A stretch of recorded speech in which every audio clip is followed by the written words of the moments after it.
necessarily reflect the opinions of the staff, management, ownership of the station. Jay and Janine are expressing their own opinions, and such is not a substitute for psychological or mental health advice. If you are experiencing an emergency, please hang up and call 911.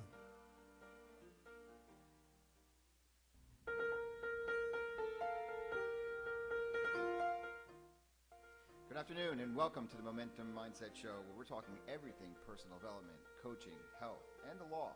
I'm your host, Jay, here with co-host Janine. Hello, everybody. Good afternoon. Please join us on Facebook, where we can be found at the Momentum Mindset Show. And if you want to call in and be part of the show, we would love to hear from you. It's 888-565-1470. And if being on live radio is not your thing, no problem. Send us your comments and we will interact with you on Facebook. Let's create some momentum. Yes. Momentum Mindset Show. It is Friday. Happy Valentine's Day, everybody. I'm your host, Jay Farrow. And I'm your co-host, Janine Davis. Welcome, everybody, and happy Valentine's Day. Today is the day of that we take a moment to recognize our loved ones and friends and family and say, I love you. And Hallmark has convinced us that today is the day. I prefer to think that every day is Valentine's Day. Do you ever go look when you you go shopping for cards? Not lately. Really? Not lately. No. I have to tell you something. I actually envy people who are thoughtful and card givers. I'm a good card giver. You're a great card giver. Congratulations, Jay Farrow. Thanks, Mom, because that's from her. Like, if you didn't get a card, I know. I wish I were better at it, actually. And I always have admired people who are good card givers and think, wow, one day when I grow up, I'm going to be a good card giver. I wasn't a good card giver until, is it like Hallmark or Sevis? They came out with these cards. You CVS. know, Sevis is also known as CVS. So they had these cards, and these cards were like regular cards, right? They were like the ones that just say Happy Valentine's Day. You open you like this. They're not even the ones that hold money, right? Those are the regular cards, like right. Nice and boring. $7 later, they're whatever it is. But here's what happened to me. They started coming out with these cards that had raised letters. And then they had the ones with like really raised letters with like, and they're like shiny and they have stuff, and it's just like, you get one of these cards and they're like $49.95, right?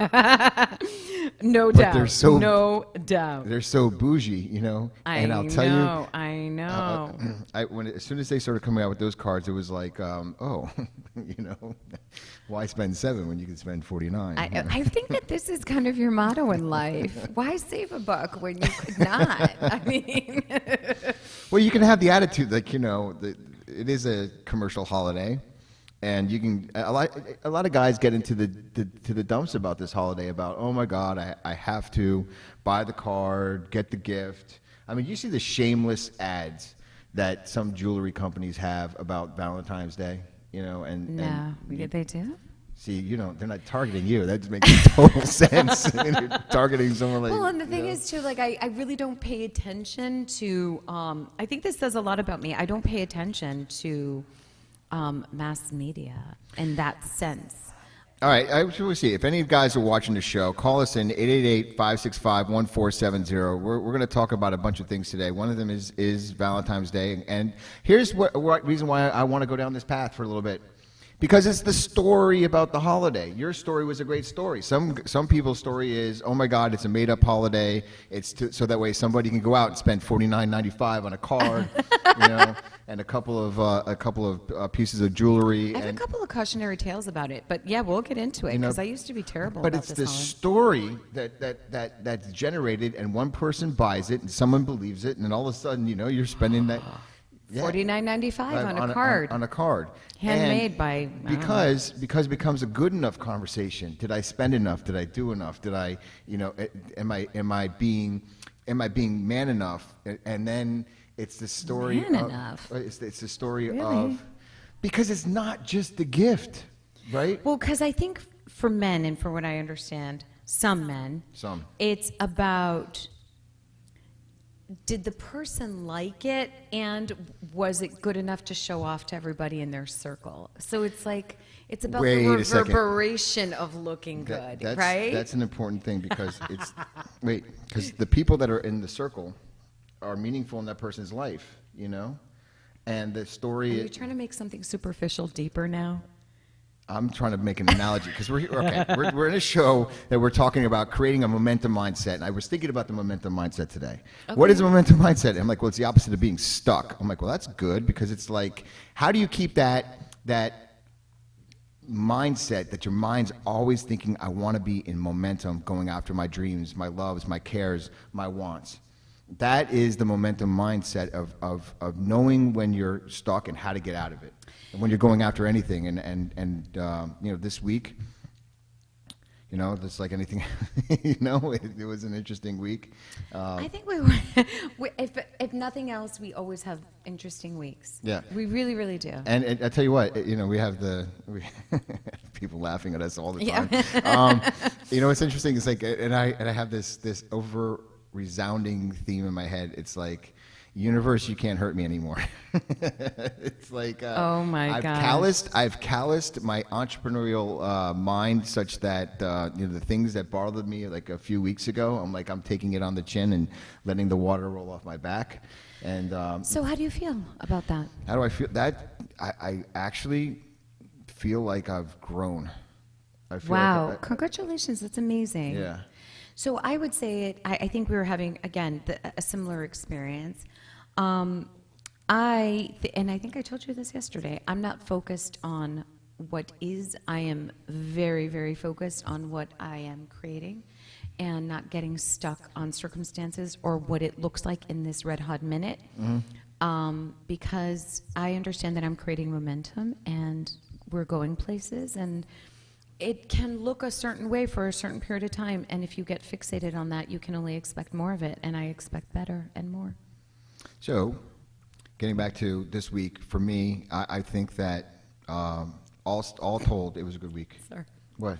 You make me laugh. I'll tell you in the commercial. Oh yeah? Yeah. Isn't that my hair, or is my just the No. narcissism? Yes! So you're like, well, in other news, let's get back to me.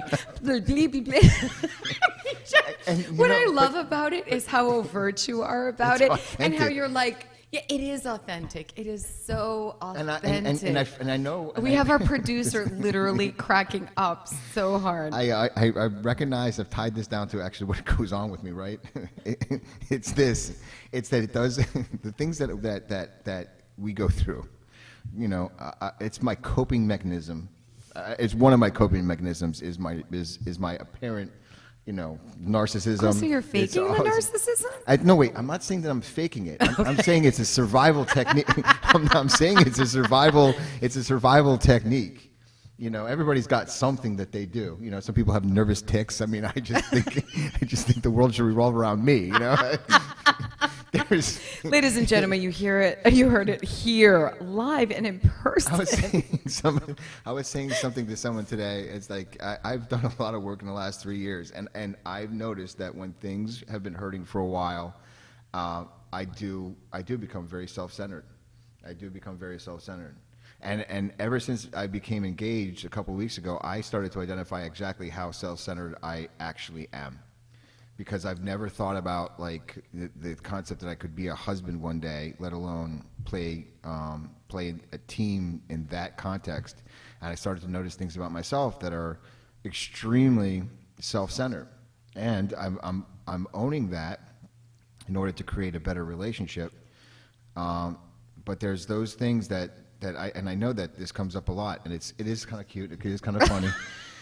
Well, I mean, I've been dealing with your self-centeredness for a long, long time now. It's a little less cute to me, but I appreciate that. But I do notice that it comes up when, you know, as a defense mechanism, and I notice it when it's almost like I'm using humor, but then there's the times where it's just so automatic that I just like, well, let's just start talking about me, and then just go into.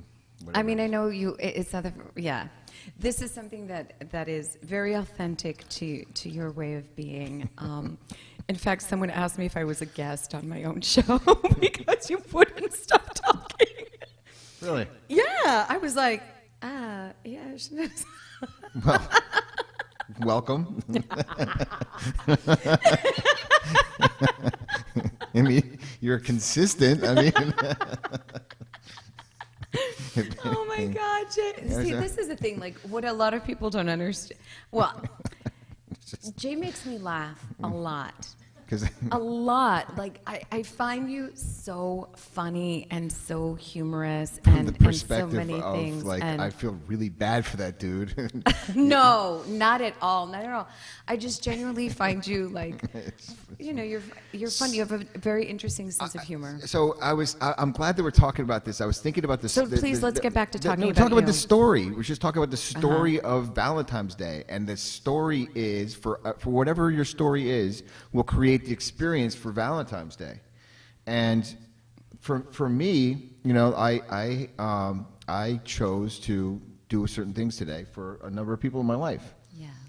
And I actually, thought that the thought was, how can I enhance someone's day? And not, I got it, because you can think about it, oh my God, I mean, I'm in CVS and everybody's like, doing the same thing, and it's so commercial and everything looks the same. And you start reading the cards and like, you gotta be kidding me. Who talks like this, But then you can make it, you can make it yours. I mean, and I can make it mine, and the story can be, I want to just make someone smile today. And I'm enrolled in that. It's as beautiful. opposed to how negative it could be. How it could just be, well, it's just a made-up holiday. Or some people have had really bad Valentine's Days. Yeah. And they say, well, oh my God, I don't go out on Valentine's Day because I never have a good time on Valentine's Day because the service is bad, or the restaurants are way crowded. I don't want to go through that hassle. You Right. said something to me about like my parents' relationship, or you said it to my mom. You said it Because to my mom. I want to say this. I adore your mom. She's actually a very good friend of mine, and I appreciate her practicality, because the truth is she's a salt of the earth human being. Both of your parents are, and I really appreciate that. And some of that salt of the earthness is, it can show up a little unromantic. So my parents' story is that they're going out to a sports bar tonight, and it's like it's their thing. They're going out for an early dinner. Right. So mom Before and dad, the crowd. I hope you have they hope you have fun. Yeah. We're going to take a little break, but I want to focus a little bit about these stories, because this is the stuff that. It's maybe Valentine's Day that we're talking about, but really what we're talking about is, what are the stories that you're carrying with you?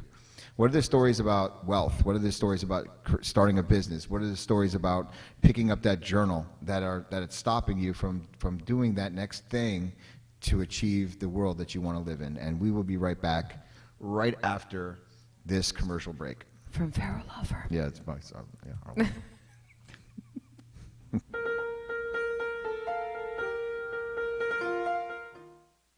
Good afternoon.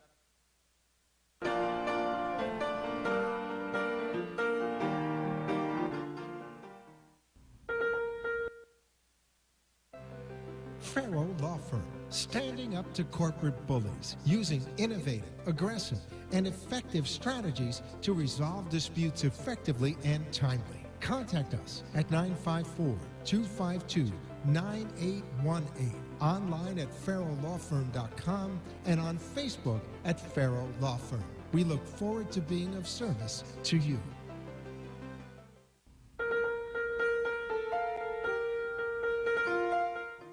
You've been listening to the Momentum Mindset Show.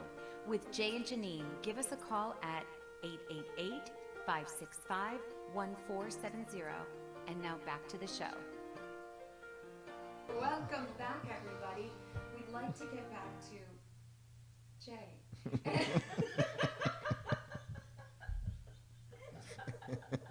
And the story of Valentine's Day. Because we all have stories. I have a story to share. Because also on how, it's really a cautionary tale. I feel like it's a public service announcement on how to receive, and sometimes how I've not been able to receive so well. So, but please take the floor, because I know that you had a train of thought Let's go. No, this train of thought was just, we're talking about stories today. We're talking about the stories which actually could be limiting beliefs about how you see the world, the way that you operate in the world. And this is a perfect example. I just love the story of Thanksgiving, of Valentine's Day. Listen, you know how many days it's going to be until Thanksgiving? It's like next month or something like that. I know. We're going to blink and it's going to be. You're right. So it's these stories that we carry with us that either help us survive or help us grow. And, it's just interesting to notice those things. For instance, one of in the law practice today, in other news.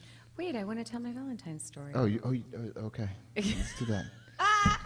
Okay, so years and years ago, It's all about you. Thank you for allowing me, Jay. So, many years ago, when I was married, my husband at the time spent an enormous amount of money on these really commercial flowers, and I remember being upset that he spent that amount of money on the flowers that I got, because I thought he could have spent anyway. The whole point is that I ruined it. Who cares? Number one, I didn't receive the gift properly. I was so focused on something that had nothing to do with anything, instead of being in appreciation for the gesture and the beautiful display that he wanted to make for me. So you know what happened? The following year, on Valentine's Day, he did nothing. And I had to explain to him at that point. He goes, I thought you didn't think it was a big deal. Like, I thought you thought it was a BS holiday. And I said, and then I had to explain to him that there's a big difference between low maintenance and no maintenance. And in his defense, how confusing of a message did I send this poor man that didn't know what to do?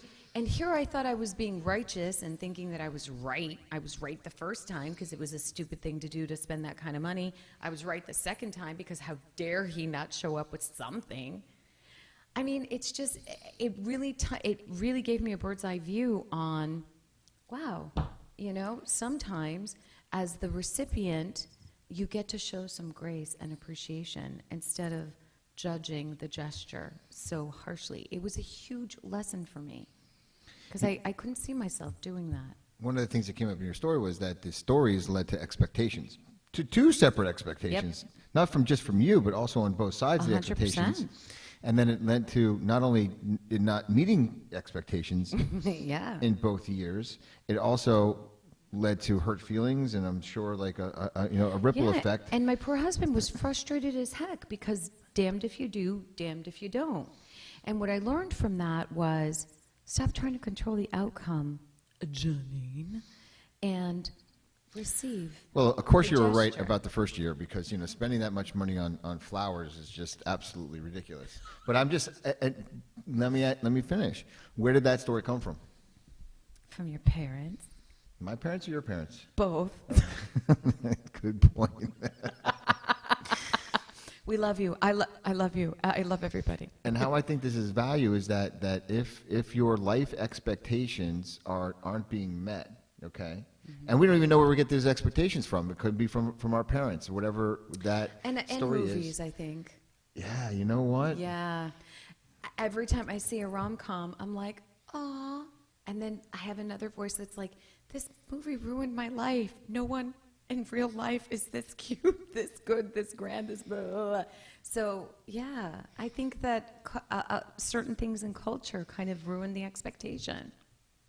So the other thing that you were talking about was receiving.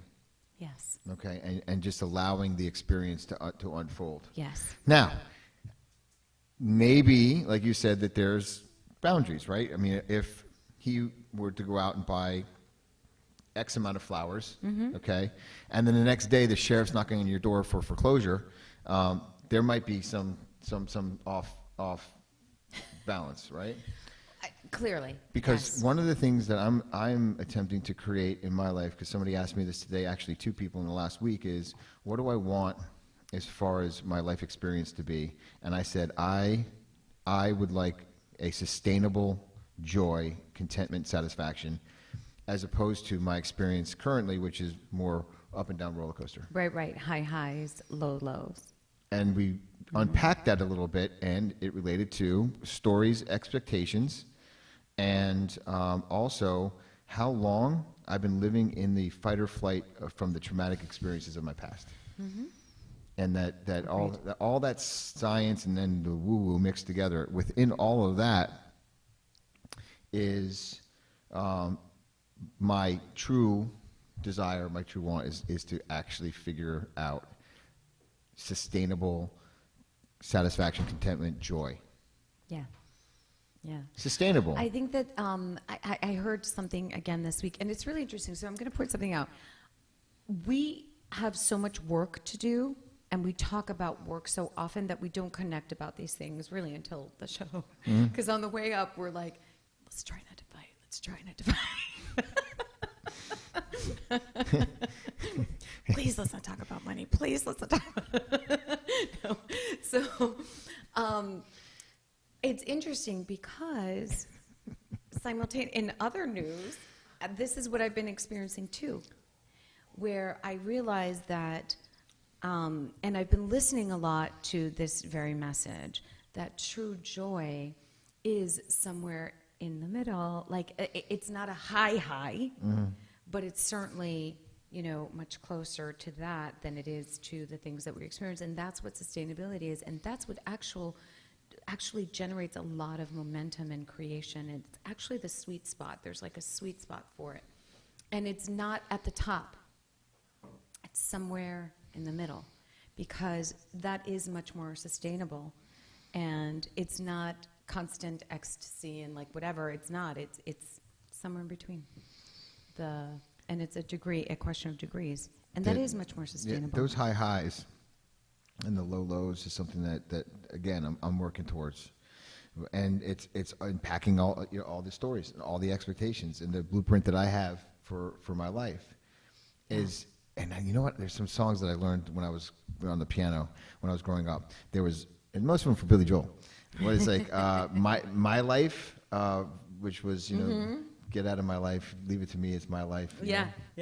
And then there was I Go to Extremes. Oh, yes. Too high or too low, and this story about being a man also creates in my mind this idea of just this some action-packed stuff and some real just like tough guy. You think about you think about Rocky, you think about Forrest Gump. Aw, I love Forrest so much, so dearly. I just put them into the same sentence. I've always wanted to do that. It is indeed. We're like a box of chocolates. You never know what you're going to get.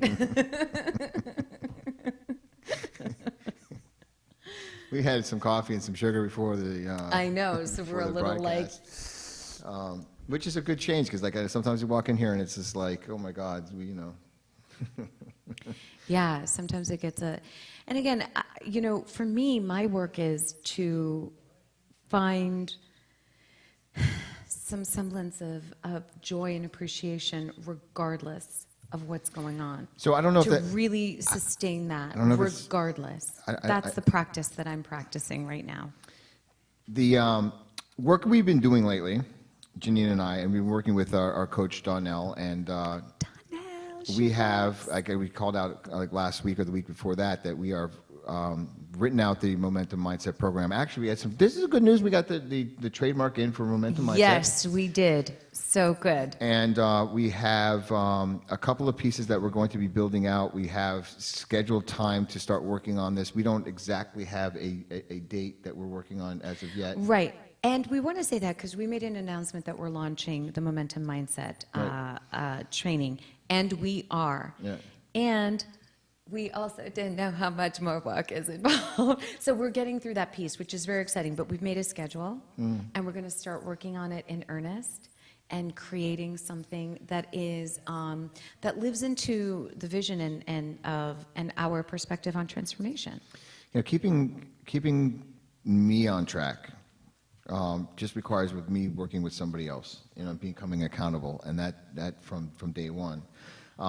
And what this program is going to offer is a year of working with a team, a mastermind, and with accountability. Yes. And that's what I have seen works as far as transformation is concerned, as far as personal development is Right. concerned.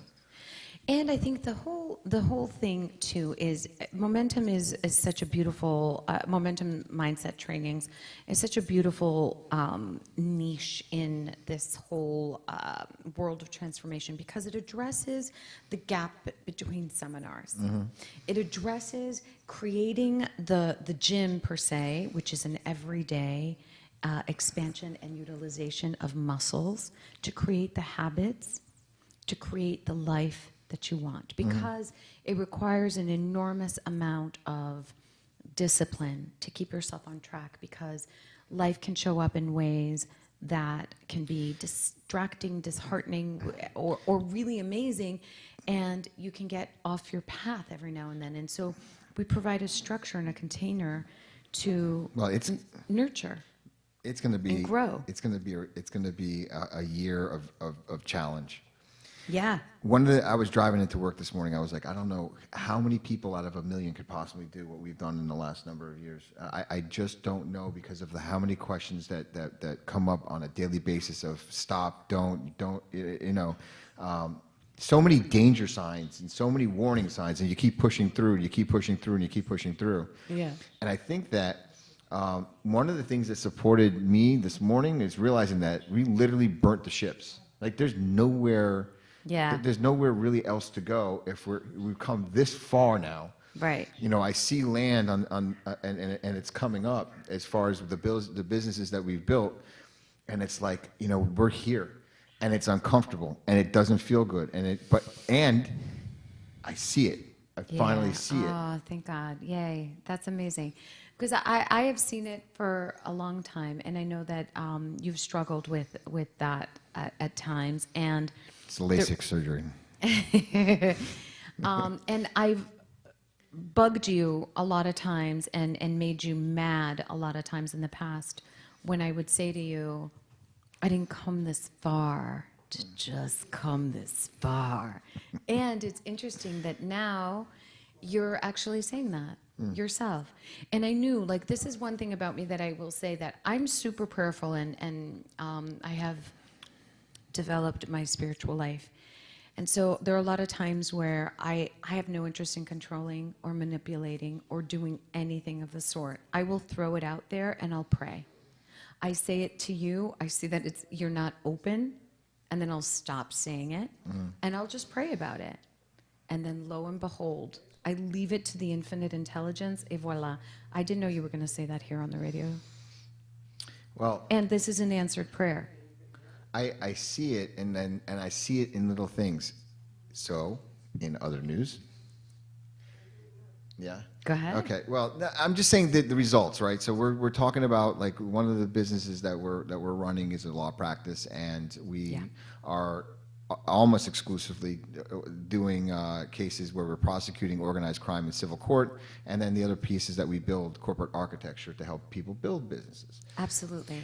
In the realm of what we're doing, one of the cases that we were involved with, we are involved with. We are involved with. I mean, there's so much going on with this. We got a call from a reporter in New York today who's been covering the case for about a year. Is it about a year? Mm-hmm. And he. And he called me and he's like, I have an update for you. And I thought he was calling about something else that happened in the case where we have to take an issue up on appeal. And he called to tell me that the company in London went belly up, went into bankruptcy or administration, whatever it's called. Yeah, it's called administration in the And UK. so it's like 6 months, maybe 7 months, 8 months that we've been working on this case. Actually, you know what? Actually, it's been a year. Close to a year. About a year, but yeah. I think we filed the case back in May or June in federal court. Mm-hmm. And 6 months later, I mean, I know that there's been a number of press reports on this particular case. Right. Some that were written by this New York reporter, and now the one that came out today that was just saying that they went belly up, and for a number of iterations or a number of reasons, actually the CEO of the company said something along the lines because of the drama in the media, and I'm certainly referring to probably what was happening. It's like when you get sued for civil racketeering, people pay attention, you know. Yeah, it's not necessarily something that you want to have your name attached to. No, I don't have 100%, you know, that's exactly what caused it, but let me see. Okay. Company's doing $74 million in 2018, and I don't know how much they were doing this, whatever it was. Like 122 million. Right, and then it went up, and then all of a sudden they went into bankruptcy, and they're talking about, you know, they just don't have the money to pay their obligations as they come due, which is what bankruptcy essentially is. And that's 6 months after we file the case, because you know what, investors pay attention. You know, people pay attention to what we're doing, and Well, but isn't there another layer to the bankruptcy that you may want to share? Like, didn't you have a theory on why they may have filed for bankruptcy now in this moment? well, I mean, it's possible it has to do with one of the cases. It's possible that they think that they could sell the company now that one of the cases is going through an appellate process. And to maybe avoid prosecution in their own country? Well, I mean, listen, there could be a number of different reasons Right, why it's they're. conjecture right now, but it's fun to... And because the case may end up in a part of the case may end up in London. Here's the thing. Whatever we created is that in this last year, okay, you had a healthy, it wasn't healthy because of what was going on within it. But to Right. know that what we worked on, okay, because the reporter called me and asked me for my opinion about what was going on, you know? No, I know. And for us to say that we're talking about, it was a $30 million case, a $30 million lawsuit that we had of racketeering where these people were taking commissions out of the company and then doing whatever they were doing with it, that a year later that, you know, this is where we are. And it just goes to show that justice can be served in so many different ways. And it doesn't always look like, oh, you know, the Perry Mason, I did it, and while you're on the stand, and it doesn't look like that. Justice happens in a lot of different ways. And I've always thought this. And I always thought that it might come in an iteration just like this, where a company goes into bankruptcy because, you know, that's where people hide, you know, in a lot of instances. Exactly. I thought that was a really interesting thing to point out, that bankruptcy provides a shelter for them to hide from further litigation. Now that we would like to bring it to them on their shores. And so the vision for justice, for the little guy, you know, standing up for the little guy against the people that are across the pond, which everybody said was impossible, you know. How are we going to get these guys across from the other side? Now, I don't know. Again, I'm not going to say 100% that I know for sure that this is, but it cannot have not had a part in what would happen, especially the timing. There's no, when you look at the timing. Well, and the everything timing else, is very suspect, right? but you're talking about a company that's doing that with people that are running it that are claiming to be like almost billionaires, Yep. and that don't have any money. And these are a company that was doing with some very heavy investors. So you have to imagine that you have this racketeering case, and then with the press they're writing about it. I'm just however it came to pass, I'm very proud of looking at something like whatever happened in this case and where we're going with it, and just looking at, wow, you know, like a couple years ago, while I had this in my toolbox, it wasn't what we were using primarily for what we were doing. And the vision of the firm, as far as the David versus Goliath story, you know, I don't know how it comes to pass. You have a healthy, quote unquote, healthy company doing $122 million in business and is now in bankruptcy, you know, 6 months after a RICO case is filed. Is there a coincidence? I don't know. I'm not going to say one. You know, it just seems to me though that the vision for justice, you know, however it comes to pass, is something that we can be very proud of in this case and in the other cases that we're doing. Yeah. You know, and I think that what happened with me is that I started to add patience. I started to add patience, and I'm working a bit on my compassion. Our producer is laughing when you said compassion. What is that about? You need to get on camera to talk about. Compassion for? Well, for you. Aw, thank you. You So know? many years in the making. Thank you. I appreciate that. Compassion for myself. Yay! Compassion for asking myself this question before I get really, really upset at a situation. It's like, how did that person live their life in such a way that they're showing up this way? You know? Wait, is that compassion? No, but it's again because it's a seeking to understand and love. Oh, okay. Yeah, that's some compassion. Okay, listen, I'm not going to judge your compassion. You work that bone however you think you need to. And I think it's important. So you said something really. Wait a second. I thought, like, I'm like grown up. Like, I'm like talking about, hey, I'm actually thinking about somebody You're so else. Cute. No, you're so cute. No. Jay, come on, man. Do I need to throw you a parade? You're 44 years old. Like, what? Okay, imagine this, right? we're in a completely dark. He's like, I need a parade. I showed you some compassion today.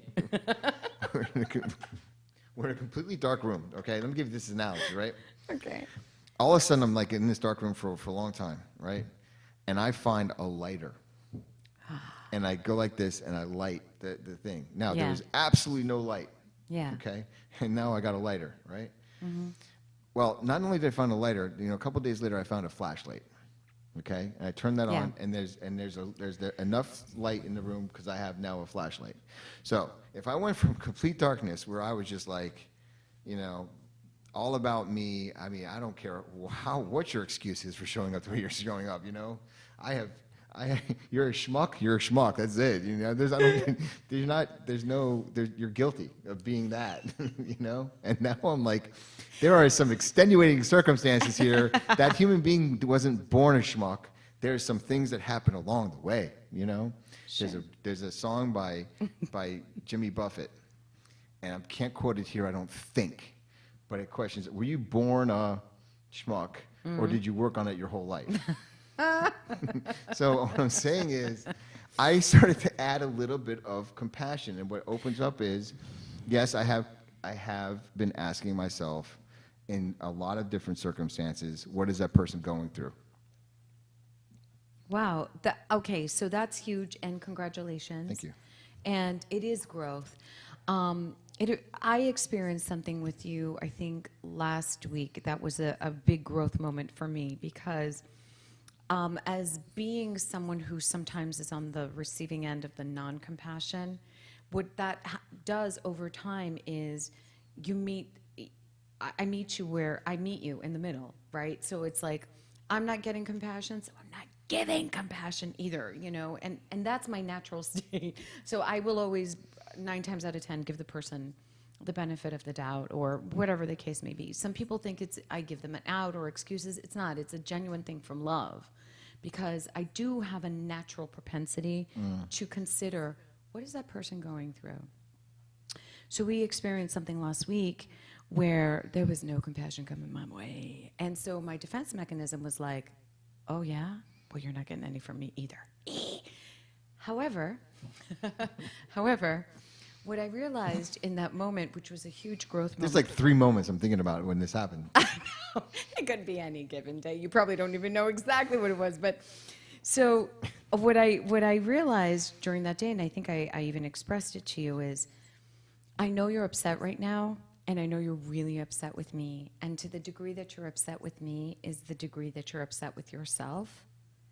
And so your lack of compassion is the same lack of compassion you show you. And that's sometimes why you're so extremely harsh, because that's how you treat yourself, ultimately. So out of this whole thing, and we can laugh about it, whatever, and it is very humorous to a certain extent for you to admit that you had no compassion. Now suddenly you are exercising that muscle, which is amazing. But it occurred to me for the first time, really, compassion, from a place of compassion from me, that what I've experienced or witnessed is that's the way you treat yourself inside. And that's a pretty harsh place to be sometimes. And it allowed me to feel more compassionate towards you in a place, at a moment where it was hard to conjure for both of us. But it gave me an insight, it was a reflection. So I say all of that to say this, that you're showing compassion to yourself is probably one of the best things you've told me in a really long time. Well, one of the things that what I always look for is this outward evidentiary manifestation of a self-worth conversation. You know, what does my world look like that I'm doing such that I can point to that and saying, I really care about myself. And I want to talk about this on the other side of the break because this is the most important thing that happened to me this week. So if we will take a second, and then I'm going to get into this because this is the biggest breakthrough that I've had really in the last couple of years that happened this week. Wow. Yeah. Awesome. Okay. Yep.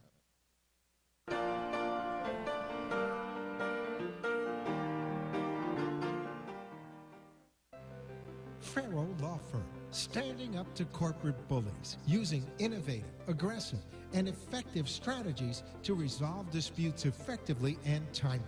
Contact us at 954-252-9818, online at farrowlawfirm.com, and on Facebook at Farrow Law Firm. We look forward to being of service to you.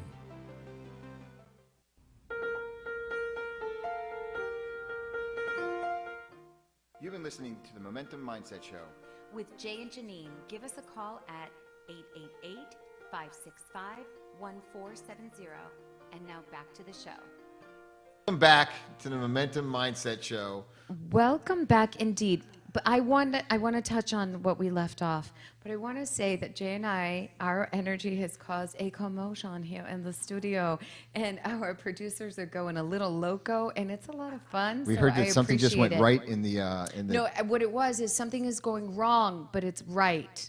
It's working. Yeah, it's like it hurts so good, kind of that kind of thing. Like, yeah, it's all kinds of wrong, but it's right somehow. But it works. Yeah, I can buy into that. I can listen. I feel like that's the story of my life. Go ahead. Is it my turn? Oh my gosh! Actually, you know what? You know what, Jay? Actually, you just gave me a fantastic idea for a show. We're gonna do a role reversal. We're going to do a role reversal. It's going to be so amazing. I'm going to be you on the show, and you're going to be me. What do you think? No, Can you do it? No. No. I'm a Yeah. I'm a Freddie re- wants I'm- to see it. He's going to pay money to see it. I'm not a very good-looking chick. I'm just no, and I'm not.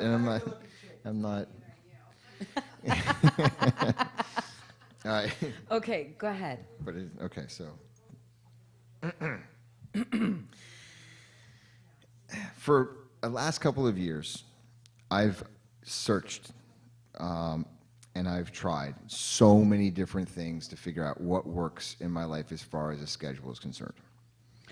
And I was getting up at 3:45 in the morning so I could get to the gym, and then I would work until 11:45 at night, and you know, my body was aching. I was exhausted. I was tired. I mean, I was just all kinds of all over the place. Mm-hmm.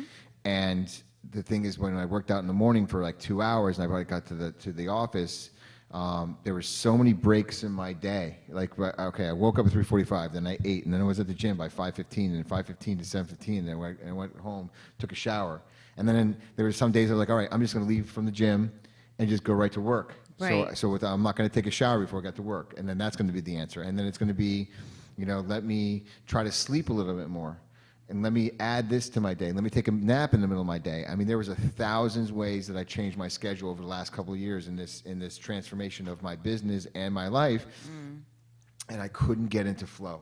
I could not, for the life of me, get to the essential work that I had in my day. Yeah. And then I would not do the heavy lifting, let's say legal drafting work or legal research work, and I'd push it off, and then it wouldn't happen until the deadline. Right. And then we have a bottleneck. and then we it have a causes bottleneck, and then this goes to frustration. this. So Yeah. I started working with Michael DeSanti about a week ago, and we started talking about just do the one thing or the two things that you have, and then just pick the time to do them and just do them. So, and I always had this thought that maybe, just maybe, if I just sat down on the computer the first thing in the morning Yeah. and not go to the gym first, okay, Yeah. and just take that 3 hours of time and then go to the gym, because really all I need to do is this 3 hours of work. I get more done in 3 hours than most people can do in 8. Agreed. So I decided that, okay, let me try this last week, and it started to happen on Wednesday. I had a really, really good day last week.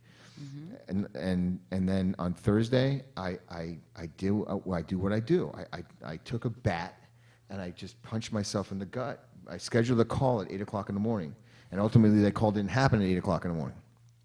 And it completely killed my day. That day was the most painful day that I've had in my entire life, and that includes that thing that happened back in November of 16.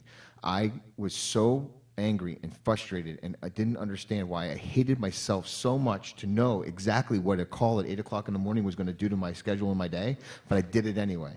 And I swore that that was it. I reached my pain point. I reached the point where the pain of staying where I'm at is greater than the fear of all of the stories, because it was the stories. It was the stories that I'm not in the office by a certain time. I'm guilty for not doing that.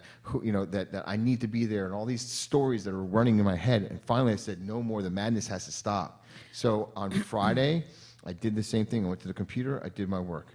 Monday of this week through today, I've done more work than I have, I don't know, in the last couple of years by just staying at my chair by 7 o'clock, 7:30 in the morning, or even 8, and I work till 10, 11, and then I'll go to the gym, and then I'm going into the rest of my day. And that shift of allowing myself to break through the stories that I've had for so long that I have to work a certain way has allowed me to free myself and taken away the burden of so much pain this week. So no matter what this week looked like, ultimately, financially, what have you, I'm okay. Because I know that I put everything I could possibly do into this week, and when I put my head on my pillow every single night, I feel good about myself. That's fantastic. That's that a is big win. That's what I'm talking about. That's a big win. And you want to talk, it's really been, 2 years coming up March 11th of this intentional journey of transformation of my body, my business, my life, everything. And finally, I got to the point where it hurt so bad not to do the right thing. We were just sitting here talking about the right thing, because there was so much of this stuff that wasn't working. It was working, but it wasn't. It was only working by a thread or something. But I finally found that if I just gave myself wins by 10 o'clock in the morning, and when I mean my wins, my bed was made, my initial work was done, my 2 hours of legal work was done, all my emails had been handled, and I go to the gym, that gave me self-confidence, self-love, self-appreciation. I experienced joy by such levels of joy when I was driving into the office and just listening to music, and I was like, wow, I've already accomplished all of this, and it's only noon, and my office isn't missing me. They think that they know that I'm there, even though I'm not physically there. I'm on my way to go handle this stuff in the afternoon, and it was like, oh my God, I have this now. Like, I have something's working. I've now created momentum, and I feel it. I mean, so many times before, Janine, I was like, oh my God, I'd start a little bit and I'd stop. And I'd get this far and just to get knocked down again. And it was only myself knocking myself down. 100%. Because I was going to say, even, it's so interesting, this how we hold ourselves so beholden to the story. Because even, I'm listening to you and you were talking about last Thursday how you had made that phone call at 8 a.m. and how it ruined the rest of your day. That in and of itself is a story. But you get to create a life that you can live in, and it doesn't. And it doesn't have to. I think we all need to give ourselves permission to be beholden to what works for us individually. Now, obviously, if you work at a bank, you have a certain you're compelled to work in certain parameters. But we're entrepreneurs, and one of the things that we may have some flexibility on is this part of the day. And I've actually, been thinking about it myself. I find that the mornings are effective for me up until a certain point. And then the phone starts ringing, and that's it. I'm off. My sweet spot is anywhere between 4 and 7 p.m. And I used to think, well, that's not effective. I should be a morning person. I should be like, I should. I was shooting myself to death. And it's not effective. It's just really not effective. We all go to our own drum, and it's okay.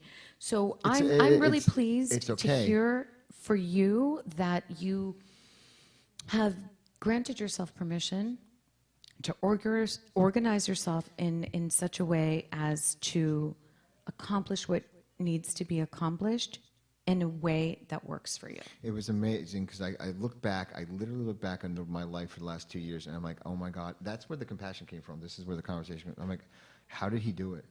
Like that poor kid that was just going, like he kept on going, and then he'd get hit down, and then he would try again, and then he would knock himself down, and then you had give me a text the other day, can we schedule this video shoot that we're doing in the morning? And I said no, and it was the first time. My mornings are going to be focused on the legal work, the 3 hours, and I'm not doing anything until that and the gym is done, and then I'll go into the office. Because then my work is done for the day, and then I handle my phone calls, I handle my negotiations, and then whatever else it is. And for me, just to have that win of knowing that I care about myself that much, to create a schedule that works for me, notwithstanding the stories like you just said. If I'm not in the office by 9 o'clock in the morning, if I'm not there and the boss isn't there, if I'm not doing X, Y, and Z, then you know, there's something going on in my mind that tells me if I'm not out of bed or at my office until at 7:30 in the morning, the day is over. You might as well start over the next day. Well, and I would caution, and I would invite you to look at that, even that story. I know it's a story. Well, but like any of the stories, and in terms, my point is like they're all stories. Yes. Which one actually works for You see, you? you can break through any. You could break through any story, right? Yeah. For me, I could go back to school and I could, you know, see about, I don't know, join the military such that I can learn how to fly jets and then and join NASA to become an astronaut. Or I can get hitch a ride on you know, not fly the space shuttle, but just hitch a ride in it. In other words, there are a number of stories that I have with me. Some are easier to break through than others. Of course. Okay? I Agreed. don't have to tackle every single story that's in my life. It's the ones that just 100%. don't support me the most Correct. that I have to go through. So if I say that if the day's over at 7:30 in the morning and I've had that conversation with my entire life, then fine. Then let me sit down on the computer right at 7:30 in the morning and not be in the office, because that's the easiest way for me to break through that story. Yeah. And if there's a phone call that's at 8 o'clock in the morning, have enough compassion on myself to say, you know what, today got ruined, and then there is tomorrow. That's the compassion that I'm looking for. It's just there was just such a beauty that happened to me this week. It's such a breakthrough that happened to me this week that finally I gave myself permission to break through the story of that guilt, the shame of not being in an office at 9 o'clock in the morning. And I kind of accepted the life that I've wanted. I just had a conversation with J. Farrell Baby, you know, and I told him to not be ashamed of who he is. That the when that he wants to accomplish something, how he accomplishes it, and he doesn't have to show his work to his math teacher. If he just knows the answer, guess what? He just knows the answer, and that's good enough. I just had this conversation with Heather. I talked to little Jay. Yeah, it was pretty cool. Yeah. So it was It is important. It was a powerful week. It is. It is. For me, I you know, it's interesting. Again, this is such a great thing. Two people on the same walk, in the same direction on their walk, and living separate lives, obviously, and journeys, because two different human beings. Part of my work this week and giving myself permission is, okay, so here we are in this business. Do I have to handle X, Y, and Z, or can I ask for support? For example, my thing is, I hate the mail. I was not born to sort through the mail. It's one of the things, I would rather clean a toilet. That's how much I hate it. So I was saying that at my desk, looking at all of the mail, and I've handled it, whatever, and I know what it's painful not to handle it, so I handle it. And finally, Gina, bless her heart, looks over at me and says, "Can I support you with that?" That's awesome. And I think the Janine of I don't know how long ago would have been like, "No, it is my obligation, it is my duty to do it." So I said, "Yep, here's the key. Never want to see it again. I'll train you on how to scan it in and take care of it." And yes, so I gave similar to yourself, I gave myself permission to say that my talent is suited elsewhere. I don't have to be the master of absolutely every domain. In fact, I'd probably be so much more effective and so much more joyful and so much more productive if I gave myself permission to say, I'm not doing that. I don't want to do that. No, let me use my talents to do something else. So it's much like you had it in the schedule. I had in the thing. I sneak into the office often very early in the morning to go through certain things if I can focus that day, because that's my thing. In the morning, I'm like la la land, but I can focus sometimes, and that's my quiet time. And then when people start leaving the office at around 4:30, 5, 6 people trickle out, then I'm like whoosh, super in the zone. So listen, we get to discover what works for us. Oh, that's it. We're done. We're done. Happy Valentine's Day, Happy everybody. Valentine's. Have a great weekend, We'll everybody. See you next week. Bye.